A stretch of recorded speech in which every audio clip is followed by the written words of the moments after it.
রেণু। বাংলার অন্যতম জনপ্রিয় লৌকিক দেবতা জামালপুরের বাবা বুড়োরাজ। এটি রাঢ় বাংলার অন্যতম প্রধান শৈব তীর্থ।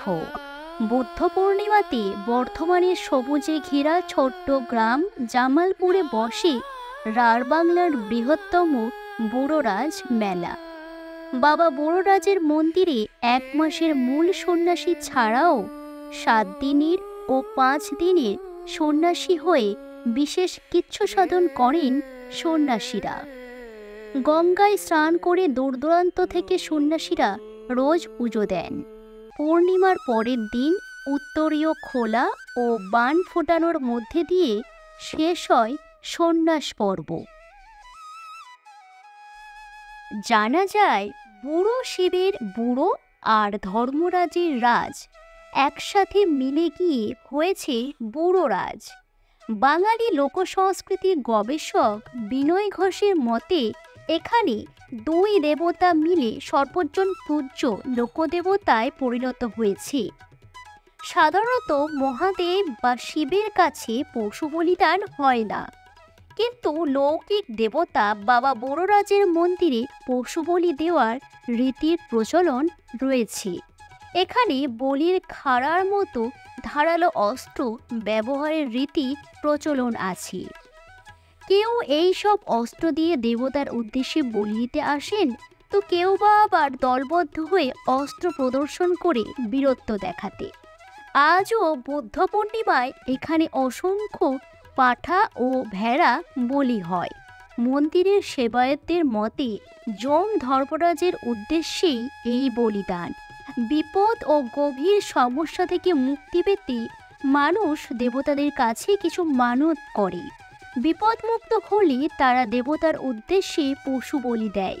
যদিও সময়ের সঙ্গে পশু বলি আগের তুলনায় অনেক কমেছে। এই মন্দিরটি চাঁদনি আকৃতির একটি খড়ের চালাঘর, মেঝেটি মাটি।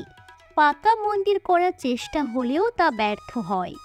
প্রতিবারই দেখা যায় মাথা ফাঁকা হয়ে যায়। বাংলার অন্যান্য জায়গায় ধর্মরাজের বিগ্রহ কোমাকৃতি হলেও জামালপুরের বুড়োরাজের বিগ্রহ কিন্তু 2টি গৌরীপট্ট যুক্ত একটি মূর্তি। তার একদিকে শিবলিঙ্গ, অপরদিকে একটি গর্ত। মাটির কিছুটা নিচে থাকায় এর চেয়ে বেশি ভালো বোঝা যায়। মন্দিরের এক সেবায়েতের কথায় জানা যায় আনুমানিক 600 বছর আগে এই অঞ্চল ছিল ঘন জঙ্গলে ঢাকা।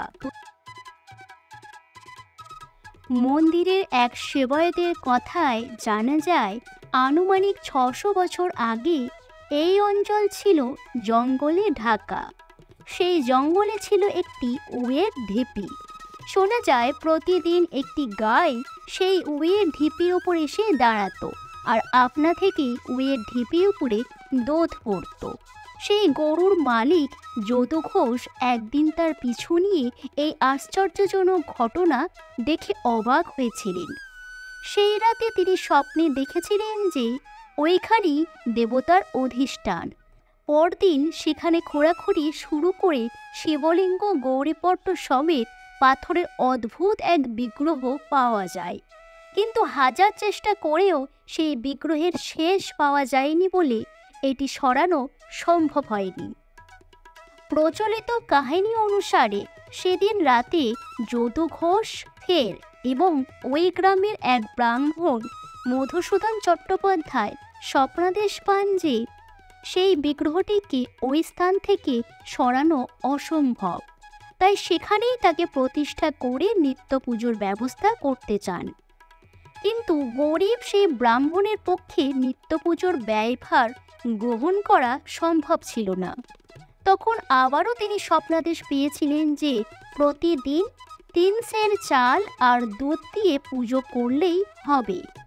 সেই থেকে প্রতিদিন একটি থালায় 3 সের চালের নৈবেদ্য নিয়ে পুজো হয়, আর মাঝখানে একটা দাগ দেওয়া হয়। একাংশ শিবের উদ্দেশ্যে আর একাংশ যম ধর্মরাজের উদ্দেশ্যে নিবেদন করা হয়। তবে বিশেষ তিথিতে পরমান্ন ভোগ হয়। জামালপুরের স্থানীয় বাসিন্দাদের মতে বিগ্রহটি বৌদ্ধ যুগের, মূলত অনার্য এবং বৌদ্ধ সংস্কৃতির মেলবন্ধনেই নাকি বাংলায় ধর্ম পুজোর প্রচলন ঘটেছিল। বৌদ্ধ পূর্ণিমায় প্রতি বছর এখানে বসে মেলা। মেলা চলে মাসখানেক। আজও মানুষের বিশ্বাস, বড়রাজের দরবারে এসে বোবার মুখে কথা ফোটে, দৃষ্টিহীন দৃষ্টি ফিরে পায়, দুরারোগ্য ব্যাধির নিরাময় হয়, কিংবা নিঃসন্তান সন্তান সম্ভাবনা হয়। আর সেই বিশ্বাস নিয়ে হাজার হাজার মানুষ এই সময় সন্ন্যাস পালন করেন।